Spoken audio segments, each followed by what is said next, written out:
What is up, guys? Terminator here, and I'll be doing a most anticipated games video.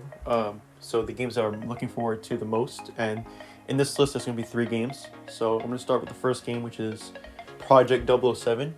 So what I'm looking forward to is that Bond is back, and it's with IO Interactive this time.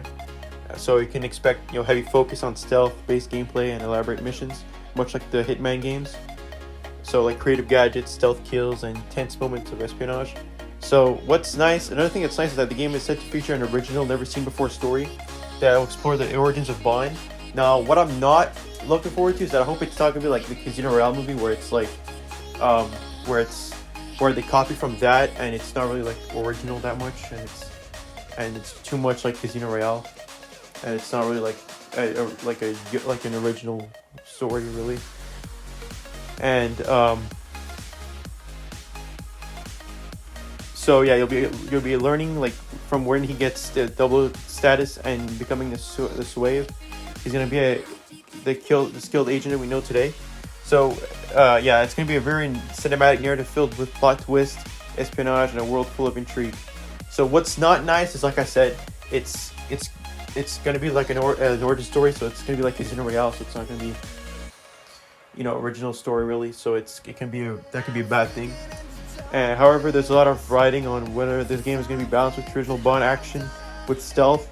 If the gameplay leans too heavily into Hitman style, which is another thing, I don't want this game to be like Hitman.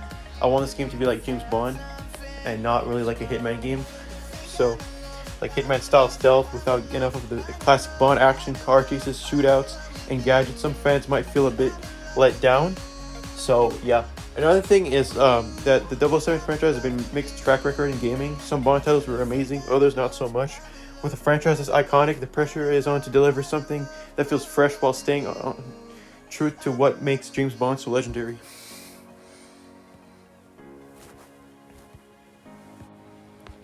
So the next game on this list, the second game, is the next Modern Warfare, so Call of Duty 2026.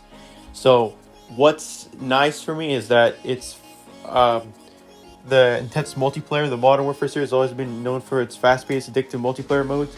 We're expecting new maps, new modes, and possibly some fresh mechanics that will keep players coming back for more, like Omni movement.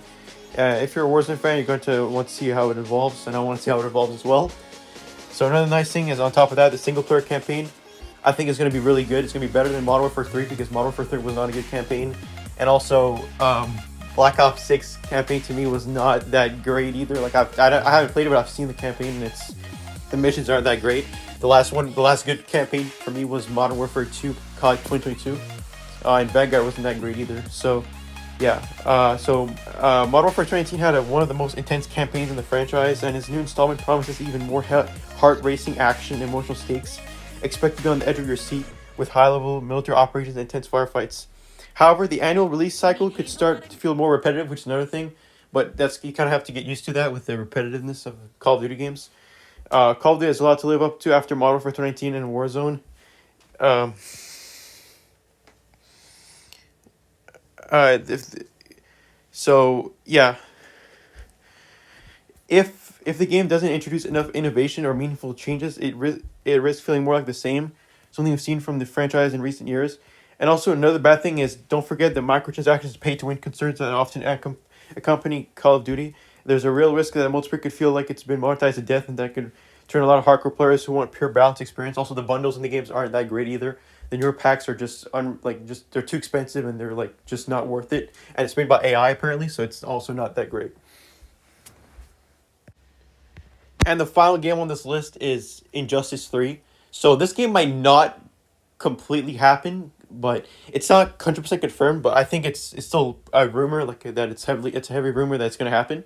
So the story is a big draw here. The first two games had great narratives full of twists, betrayal, and epic clashes. We're expecting the continuation of the Injustice universe with potentially even darker themes and more complex characters. Now, I preferred Injustice 2 story more than Injustice 1, because Injustice 1 was more of like Superman being a villain, so it wasn't that interesting to me. But yeah. Another thing that wasn't nice is, however, the series has always been a bit of a mixed bag when it comes to balancing characters. Some heroes feel overpowered, while others are underwhelming. If the developers don't tweak the roster and balancing issues, players might find the combat less satisfying. Another thing is, I like Injustice 2 Mobile more because it had more character variety, and and it's also like really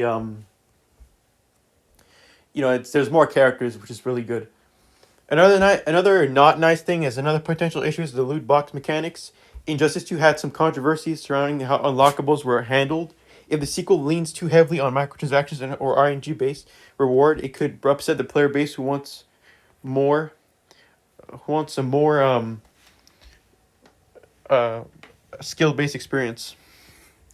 So that was it for the video. Hope you guys enjoyed, and leave me a comment on what games you're most anticipated for in the future. And I'll see you guys next time.